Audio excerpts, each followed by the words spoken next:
Listen, hey, sorry, I'm sorry. I'm really sorry. I'm really... Who's a wanker? Please, I'm sorry. I'm a really, wanker, really man. Sorry. I'm really Yeah? sorry. I'm sorry. I'm Yeah? really sorry. Yeah? I'm sorry. I'm sorry. He I'm said sorry. he's sorry. I'm sorry. I'm a wanker, Please, yeah? I'm really sorry. He's I'm really sorry. I'm sorry. I'm sorry. I'm sorry. I'd rather be a bus wanker than drive that piece of yellow shit. Fucking hell, you two shit yourselves. Happy Saturday, ladies and gentlemen. That was a well-deserved 3 points in what was a pretty League One-esque fixture, that one, definitely. I mean, I was thinking in this game reminds me a lot of Crewe at home last year when Crewe just sat back, time wasted the entire match, and then it took us till almost the 85th minute to actually break them down, and that's what happened here. And yeah, I mean, to be fair, it wasn't fun the game to watch once again. But honestly, no complaints. You know, we did get the 3 points, and we are now up to 7th in the league, which is very, very nice indeed. I mean, yeah, I'll talk of the game in a bit. Obviously, gonna go through the teams first. Sunderland once again 4-2-3-1 unchanged once again, third game in the row this week that we've gone with this team. Basically, obviously, apart from Gelhardt obviously not being there on Wednesday. Patterson in goal, Hume, Ballard, Bart, Elise at the back four, Michu and Neil holding midfielders, Roberts, Ahmad, Clark all behind Joe Gelhardt. Reading went with a 3-5-2, Lumley in goal, Yayadum, Saar and Mbeng, the back three, sorry but I completely butchered that. Hoylett, Ince, McIntyre, Hendrick and Baba Rahman in midfield, and then Shane Long, Andy Carroll up front. Two benches, Sunderland had Alex Bass, Luke 19, Abdullah Barr, Alex Pritchard, Pierre Ekwa, Jason Bennett and Isaac Lihaj. Reading had Dean Buzanis, Scott Dan, Nesta Guinness Walker, Cesar Casadei, Tyrese Fauna, Femi Aziz and Yaku Mete. So yeah, the first half was not a pretty watch. Literally nothing happened in that first half. You know, we almost went 1-0 down within 2 minutes. Daniel playing a few pretty dangerous passes, obviously, and thankfully for us, Reading couldn't hit the barn door to stay alive really, and yeah, nothing came out of those chances. But yeah, there was just like no one really on top or behind. It was just a really overall really poor first half from both teams. When nothing capitulated, and unfortunately the first half was obviously when the time wasn't started. Now, I'll be honest, right, referee, to be fair, I think for the most part had a solid game, didn't really put much wrong, but to be fair, the time with, I mean, the fact that Reading only managed to come away with two yellow cards is fucking phenomenal from them. Like, how they didn't pick up more yellow cards for time wasting beyond me. It genuinely baffles me how Reading did not pick up more than 2 yellow cards for time wasting. And I know, obviously, time wasting, you know, it happens in games. You know, it's very you can do very little about it really. But I think in these types of scenarios where it happens from the get-go, you know, an early yellow card could have easily helped this game flow a little bit more. Like obviously it wasn't as bad as Millwall last week when it was very stop-start. But if the referee just gave it like an early yellow card, I doubt Reading would have time wasted as much as what it did. And yeah, that was just the first half. Like literally nothing happened in the first half at all. It was a really poor first half. You know, we couldn't do the basics half of the time. I felt the passing was poor and pass. You know, even the fucking touches of the ball sometimes were just completely wayward. And honestly, I think the overall conditions of the pitch didn't help. I also think that the players being, you know, not being fully fit might have helped them a little bit as well. But obviously I don't want to fully put it down to that. Then the second half, and then you know what we did, we definitely came out a lot better in the second half. I think obviously once again Mowbray sort of gave the players a little bit of a kick up the arse in the second half. And it worked, you know, we actually started to actually work with the ball, you know, like some life was finally injected into the game. Couple of opportunities, obviously Patrick Roberts had a shot which was saved by Lumley. Unfortunately, at least it couldn't quite get the rebound. Any of the balls kind of stuck under his feet. Made a substitution. Alex Pritchard came off Amad Diallo, which by the way I want to talk about our like attacking midfielders a little bit later on. We then had a few more shots. Obviously, Adon Michu had a shot, which blasted over the bar. Tom Ince had absolutely fucking shocker today. I thought, like, literally, I don't think he got any shot below the crossbar. He had a poor game. Tom Ince really did. We then bring on Lee Hadge for his debut. Obviously, Luke 9 came back into the fold as well. Redden made a few substitutions. Miete and Dan came on. Like I find it funny how like Redden's team, you know, like Shane Long, Andy Carroll, Junior Hoylett, Tom Ince, Jeff Hendrick, Scott Dan, like literally, and Baba Rahman, like literally is just old Premier League players. Old players who used to play in the Premier League like 10 or so years ago. Like I find that funny, I really do. But then obviously we then bring on Juice and Bennett, Abdullah Barley both come on as well. And then finally in the 84th minute, Patrick Roberts managed to get the better of Baba Rahman, who, by the way, I mean, to be fair, like I don't know what the hell he was doing, like why he didn't just fucking clear the ball is beyond me. But thankfully Roberts gets a better of him there, and absolutely fucking smashed it in to the goal. Like Lumley had absolutely no chance. Like literally Roberts, I know Roberts, obviously him and Ahmad on the right hand side obviously like to play off each other a little bit, but I always felt as though Roberts, you know, if he just had the balls to have a shot, who knows what would happen. And they proved, you know, if he actually had a shot, who knows what would happen, because obviously his first shot, like I mentioned before, forced Lumley into a good save, and then second one fucking scores. You know what I mean? Like, I'll talk about this more later on, but I think Ahmad and Roberts both just need to fucking grow up, fucking pair and just have a shot every now and again, you know.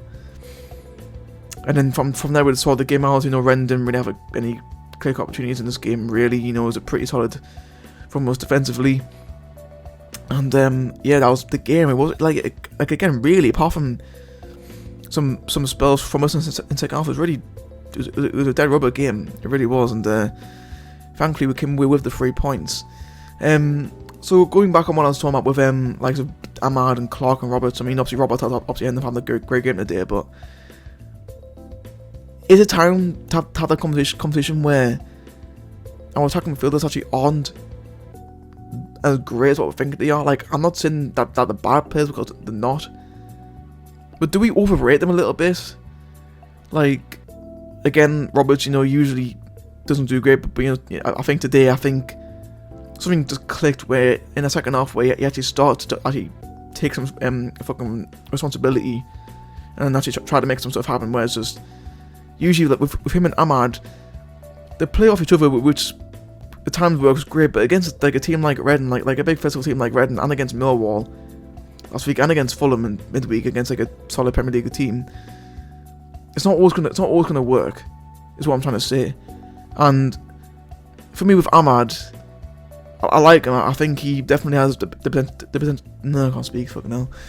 He has the potential to be a Premier League player, but you know, sometimes like, and don't get me wrong, like I think Man United fans obviously also don't help by completely overrating him as well. But I think for Ahmad, really, he has like one great game in every like 4 or 5 games. You know, I mean, to be fair, I think for like a few games now, I thought this where he's actually not as great as what we thought we were. Like obviously, like we can all day say that he's one of the best players in the championship, but is he?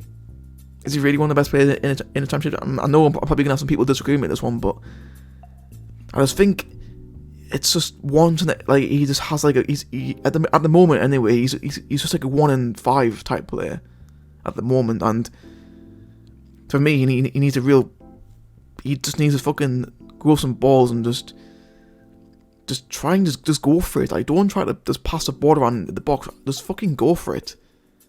Like, look, like again, like Roberts again today, he went for it and it paid off. He got us to win and goal on the 3 points ultimately. Again, Jack Clark. Yeah, he had 2 good games against Fulham in the FA Cup, but that was it. In what's been a pretty horrendous run of form from him. And to be fair, like I know people on Twitter are talking about it, but he really needs some fucking time out of this team, Jack Clark. He really does. Like Juice and Burnett and Isaac Lehaji now, who obviously Lehaji now obviously available to play now. Even like Juice and Burnett obviously had a great game against Fulham on Wednesday night, but just for whatever reason just can't get a start.